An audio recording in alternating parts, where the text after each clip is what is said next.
Many years ago, by many I mean more than one, I finished college. And I was looking forward to go out there, get a job, earn a 6-figure salary, and be available for some girl to meet the man of her dreams. What no one told me is that it's all right to earn a 6-figure salary, but what really matters is where the decimal point is.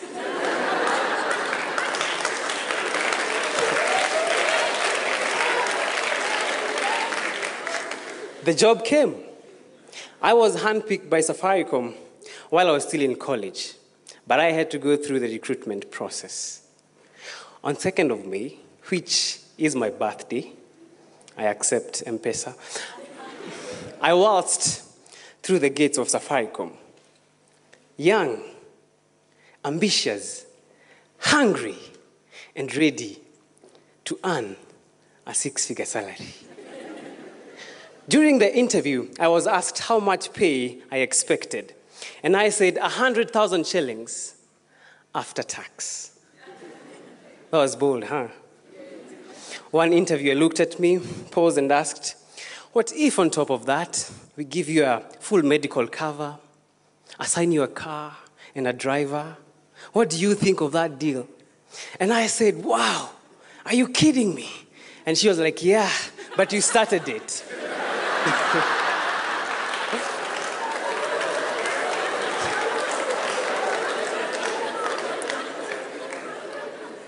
It wasn't until the end of the month that I understood the depth of her statement. When I received my payslip, looked at the figures therein, and I thought, surely, this must be my airtime allowance. I was thankful nonetheless, because peanuts are better than no nuts at all. I started working as a sales rep, and I rose to a corporate account manager. Life was good, and I was growing fast. I loved the company, as it was world-class in every aspect. Being in the sales department meant that besides the salary, we received commission. And I remember January 2013, when I became the top salesman, having achieved 230% of my sales target. And that month, my bank account balance looked like a phone number.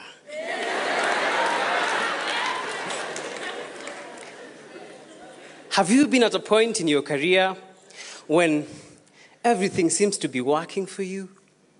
When you have all your ducks in a row? When you're on top of your game? I know Don can't relate. But deep down, you feel something is missing. I was in that situation. Despite all this success, I desired more. I wanted more. And I felt that I could be more. The amazing thing is that the more that I desired to be had been staring at me this whole time. I am an outgoing person. I have always had a passion for talking to people. As a young boy growing up, I could never stop talking. I felt like the world was dying to hear my opinion. Or maybe my voice would repair the ozone layer. In my early school days, I always featured on the noisemakers list, even when I was not in class. So whenever my department needed someone to lead the ice-breaking during meetings, they turned to me to offer some positive social disruption. Not only did I enjoy it, but I was good at it. Many of my colleagues encouraged me to pursue speaking as a career. And this is when I became conscious about it. As part of consciously developing this passion, my mentor, Ronnie Osumba, often had many public lectures. And I would request to tag along with him and catenaries for him. I was looking for every opportunity to speak. My turning point came when I was invited to speak at a boot camp in Limuru. I had 20 minutes to engage the youths. To my surprise, I was given 10,000 shillings as a token of appreciation. And this got me thinking, if I made 10,000 shillings in 20 minutes, how much more would I make if I fully committed to pursue this passion? Pursuing this passion seemed foolish. How could I leave such a great brand with great perks and a great promise? How would I survive without a salary? How would I pay my rent? How would I finance my master's degree? What would my friends say? And my folks? These and many other questions were followed by a stubborn set of what-if questions. What if I fail? What if I suck? What if I'm not good enough? What if nobody is willing to pay to listen to me? I was honestly afraid to take that leap of faith. Nonetheless, I registered a company, like many of us have. But it was not operational. I was waiting for the perfect time when I would be ready to step out. I now realize that time never comes. I started hating Mondays. I would wonder, why on earth is Monday so close to Friday? But Friday is so far away from Monday. It was difficult to wake up in the morning to go to work. I know some of you know exactly what I mean. While at work, quitting time was at 5 p.m. At 4:30, I would start clearing my desk and saying goodbye to my colleagues because I did not want anyone to get in my way as I approached the highlight of my day. At 4:50, I would go to the bathroom. Of course, I had to pee on company time. And at 5, I was gone. You look around and I was gone. You would wonder, how can a man leave a building so fast without a fire drill? And slowly, but surely, I started being mediocre at my work. One morning I walked into the office and I said, enough is enough. I can't do this anymore. I went to my laptop, pulled out my resignation letter that had been there for 4 months, and took it to the HR office, and actually handed it in. Was I scared? Hell yes. I was scared out of my wits. But I thought to myself, if I keep listening to the counsel of my fear, I will die never knowing what great a man I could have become. I felt the fear, but I did it anyway. Ladies and gentlemen, sometimes for you to grow, you have to let go. This is when I started focusing on building the company that I had registered, which I had strategically named Premier Group, to sound massive and sophisticated. Yet I was the group. I started operation by opening departmental email addresses, ranging from accounting, finance, HR, and finally CEO's office. For 6 months, my sent items were in their hundreds. But there was nothing coming into my inbox. Not even spam emails.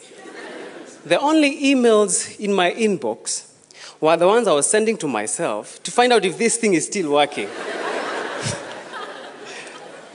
Whenever I sent an email to a potential client, I would send using the sales account. And after introducing a product, I would say, copied here in is a CEO, in case you'd like to discuss further details. I did not have an office. Therefore, I operated from my Bachelor pad. Hint, Bachelor pad. Whenever somebody or a client requested for a meeting, I will ask them, let's do this over a cup of coffee And I think, man, he's so kind. Unknown to them, it had nothing to do with kindness. Whenever somebody called my office, his call would be picked at the reception. And the conversation would go something like this. Thank you for calling Premier Group. How may I help you? And the client would request to speak to the CEO. Then he would be told, kindly hold as I transfer you to the CEO. Guess who the receptionist was? That's right. I put them on hold, walk back and forth. Come back. This is the CEO's office. How may I help you? If the client was lucky, they would get to speak to the CEO. But once in a while, the CEO would be in a meeting and they would be requested to leave a message. And the client would hang up convinced that he had spoken to 3 different people. And I managed this by either changing my tone or my accent. That was foolish, right? But was it? I didn't have the resources to hire staff. I was all that I had. Therefore, I had to do what I had to do. Things got tough. There were times that I remember I've had to take a tomato and water for dinner, not because I was trying to stay healthy or to lose weight, seeing I have none left to lose. It's because I was broke. And what made it even worse for me is that there's this perception in the market that for you to be a professional speaker, you gotta be old and big in size. 2 qualities that I clearly possess.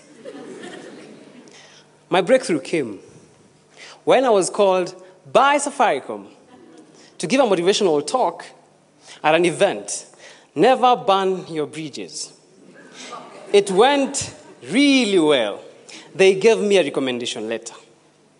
And a recommendation letter from the most profitable company south of Sahara and north of Limpopo is all that I needed. And it really opened doors. Since then, my foolishness has taken me to places that only existed in my imagination. I have spoken to people of all walks of life. I have spoken to top corporate. I have spoken to schools. I have spoken to an audience of 8,000 people, and that was not in a political rally. And now, I'm speaking to you. And in many of these places that I speak, every voice is followed by an invoice.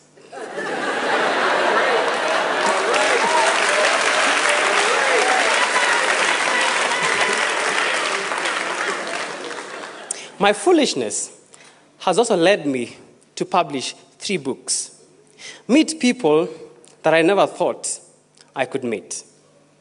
Identify and discover gifts that I never thought I possessed. And above all, the satisfaction that comes with knowing that what I do makes a difference. And I can hardly wait to see where next my foolishness takes me.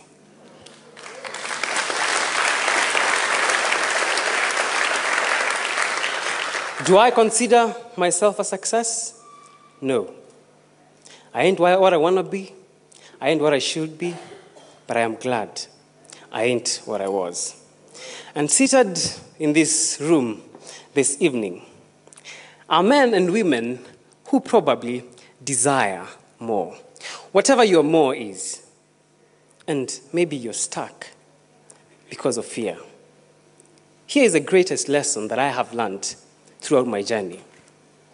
That the cave you are so afraid to enter is the same cave that holds the treasure that you seek. And all you need to do is take that step to writing the next chapter of your story. Because the greatest of all human tragedies is being afraid to live out your story. Take that step. Because by a mile, it's a trial. By a yard, it's hard. But inch by inch, anything is a cinch. Be bold, be foolish, be anything.